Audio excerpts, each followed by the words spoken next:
This is Alice's Adventures in Wonderland by Lewis Carroll. This is Chapter 9, The Mock Turtle Story. You can't think how glad I am to see you again, you dear old thing, said the Duchess, and she tucked her arm affectionately into Alice's, and they walked off together. Alice was very glad to find her in a pleasant temper, and thought to herself that perhaps it was only the pepper that had made her so savage when she had met her in the kitchen. When I'm a duchess, she said to herself, not in a very hopeful tone, though, I won't have any pepper in my kitchen at all. Soup does very well without. Maybe it's always the pepper that makes people hot-tempered. And she went on very much pleased at having found out a new kind of rule, and vinegar that makes them sour, and chamomile that makes them bitter, and barley sugar and such things that make children sweet-tempered. I only wish people knew that. Then they wouldn't be so stingy about it, you know. She'd quite forgotten the Duchess by this time, and was a little startled when she heard a voice close to her ear. They're thinking about something, my dear, that makes you forget to talk. I can't tell you just now what the moral of that is, but I shall remember it in a bit. Perhaps there hasn't one, Alice ventured to mark. Tut, tut, child. Everything's got a moral, if only you can find it. And then she squeezed herself closer to Alice's side as she spoke. Alice did not like much keeping her so close to her at first. First, because the Duchess was very ugly, and second, because she was exactly the right height to rest her chin on Alice's shoulder, which was an uncomfortably sharp chin. However, she did not like to be rude, so she bore it all as well as she could. The game's going on rather better now, she said, by way of keeping up the conversation a little. "'Tis so," said the Duchess. "And the moral of that is, that, oh, 'tis love that will make the world go round." Somebody said, Alice whispered, that it's done by everybody's minding their own business. Ah, well, it means much the same thing, said the Duchess, digging her sharp little chin into Alice's shoulder. And as she added, and the moral of that is, take care of the sense, and the sounds will take care of themselves. How fond she is in finding morals in things, Alice thought to herself. I dare say you're wondering why I don't put my arm round your waist, said the Duchess, after a pause. The reason is I'm doubtful about the temper of your flamingo. Shall I try an experiment? He might bite, Alice cautiously replied, not feeling at all anxious to have the experiment tried. Very true, said the Duchess. Flamingos and mustards both bite. And the moral of that is, birds of a feather flock together. Only mustard isn't a bird, Alice remarked. Right as usual. What a clear way you have about putting things. It's a mineral, I think. Of course it is, said the Duchess, who seemed ready to agree to everything Alice said. There's a large mustard mine near here. And the moral of that is, the more there is of mine, the less there is of yours. Oh, I know, exclaimed Alice, who had not attended to this last remark. It's a vegetable. It doesn't look like one, but it is. I quite agree with you, said the Duchess, and the moral of that is, be what you would seem to be, or if you'd like to put it more simply, never imagine yourself not to be otherwise than what it might appear to others that you were or might have been was not otherwise than what you had been would have appeared to be to them otherwise. I think I should understand that better, said Alice very politely, if I had it written down. I can't quite follow as to what you say. There's nothing to what I could say if I chose, replied the Duchess in a pleased tone. Pray don't trouble yourself to say anything more than that, said Alice. Oh, don't talk about trouble, said the Duchess. If I make you the present of everything, just as you said. A cheap sort of present, thought Alice. I'm glad people don't give away birthday presents like that. But then she did not venture to say what it was out loud.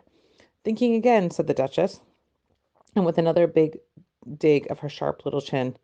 I've a right to think, said Alice sharply, for she was beginning to feel a little worried. Just about as much right, said the Duchess, as pigs have to fly.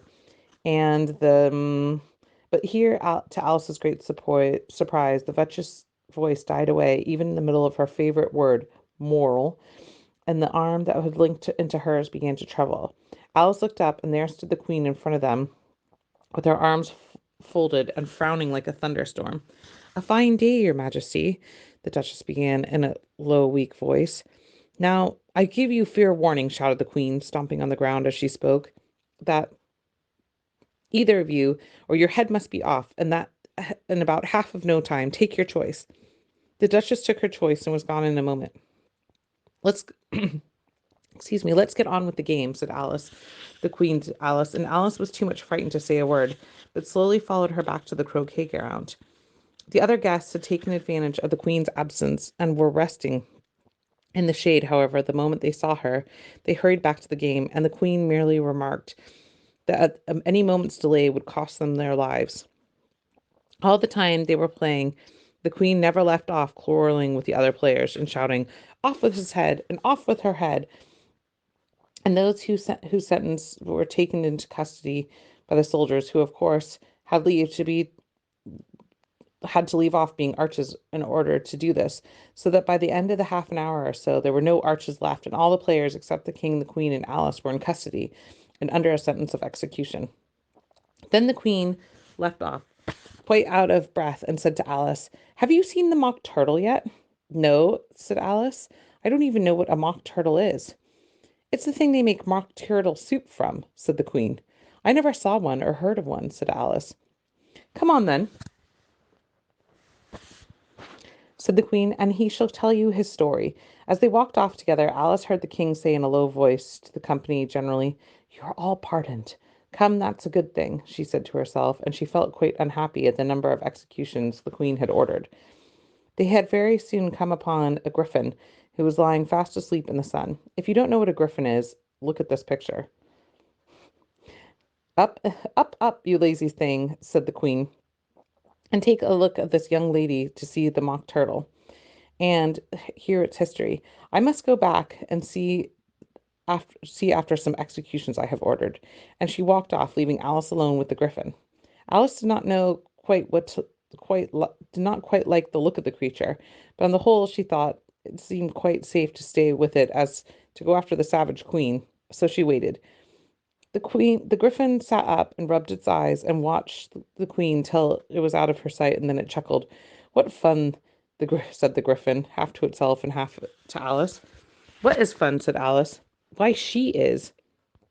It's all her fancy that they never execute anybody, you know. Come on." "Everybody says, 'Come on,' here," thought Alice, and she went slowly after it. "I was never ordered about before so much in all my life. Never." They had not gone far when they saw the mock turtle in the distance, sitting and lonely on a ledge of a rock. As they came nearer, Alice could see him sighing as if its heart would break, and she pitied him deeply. "What is his sorrow?" she asked the griffin, and the griffin answered very nearly in the same way as before. "It's all his fancy that. He hasn't got no sorrow, you know. Come on." So they went up to the mock turtle, who looked at them with large eyes full of tears and said nothing. "This here young lady," said the griffin, "she wants to know your history. She does." "I'll tell it to her," said the mock turtle in a deep, hollow tone. "Sit down, both of you, and don't speak until I've finished." So they sat down, and nobody spoke for some minutes, and Alice thought to herself, "I don't see if he can ever finish if he doesn't begin." But she waited patiently. "Once," said the mock turtle last, with a deep sigh, "I was a real turtle." These words were followed by a very long silence, broken only with an occasional exclamation of from the griffin, and the constant heavy sobbing of the mock turtle. Alice was very nearly getting up to say, "Thank you, sir, for your interesting story," but she could not help thinking there must be more to come, so she sat still and said nothing. "When we were little," said the mock turtle, he went on at last, more calmly, though the sobbing was still a little now and then, "we went to school in the sea. The master was an old turtle. We called him Tortoise." "Why did you call him Tortoise if he wasn't one?" asked Alice. "We called him Tortoise because he taught us," said the Mock Turtle angrily. "You really are very dull. You ought to be ashamed of yourself for asking such a simple question," asked the Gryphon.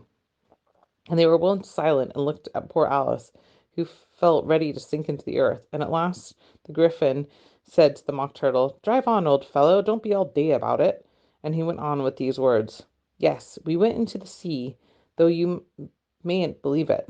"I never said I didn't," interrupted Alice. "You did. Hold your tongue," said the Gryphon. Before Alice could speak again, the Mock Turtle went on. "We had the best of educations, in fact. We went to the school every day." "I've been to school every day, too," said Alice. "You needn't be so proud of that." "With the extras?" asked the Mock Turtle a little anxiously. Yes, we learned French and music. And washing? Said the Mock Turtle. Certainly not, said Alice indignantly. Ah, then yours really wasn't as good of a school as ours, said the Mock Turtle in a tone of great relief. Now at ours they had at the end of the bill French music and washing extra. You couldn't have wanted it much, said Alice, living at the bottom of the sea. I couldn't afford to learn it, said the Mock Turtle with a sigh. I was only took the regular course. What was that? Reeling and writhing, of course, to begin with, said the Mock Turtle. And then the different branches of arithmetic: ambition, distraction, uglification, and derision. I've never heard of uglification before, Alice ventured to say. What is it? And the Griffin lifted up its paws in great surprise. Never heard of uglifying, he exclaimed. You know what beauty is, I suppose. Well, yes, said Alice doubtfully. It's to make anything prettier. Well, then, the Griffin went on, I don't know what to uglify is, then you are a simpleton. Alice did not feel encouraged to ask any more questions about it, so she turned to the Mock Turtle and said, what else had you to learn? Well, there was mystery, said the Mock Turtle, counting off subjects on his flappers. Mystery, ancient and modern, and steography, then drawing, then the drawing master and his old conger eel. That used to come more than once a week. He taught us drawing, stretching, and fainting in coils. What is that like? I can't show it to you myself, said the Mock Turtle. I'm too stiff. And then the Griffin never learnt it. Hadn't time, said the Griffin. I went to the classical master, though. He was an old crab, he was. I never went to him, said the Mock Turtle with a sigh. He taught laughing and grief, they used to say. So he did, said the Griffin, sighing in his turn, and both his creatures hid their faces in their paws. And how many hours a day did you do lessons? Said Alice in a hurry to change the subject. 10 hours the first day, 9 the next, and so on. What a curious plan, exclaimed Alice. That's the reason they're called lessons, the Griffin remarked, because they lessen from day to day. This was quite a new idea to Alice, and she thought it over a little bit before her next remark. Then on the 11th day, do you have a holiday? Of course it was, said the Mock Turtle. And how did you manage on the 12th? Alice went on eagerly. That's enough about lessons, the Griffin interrupted in a very decided tone. Tell her about something about games now.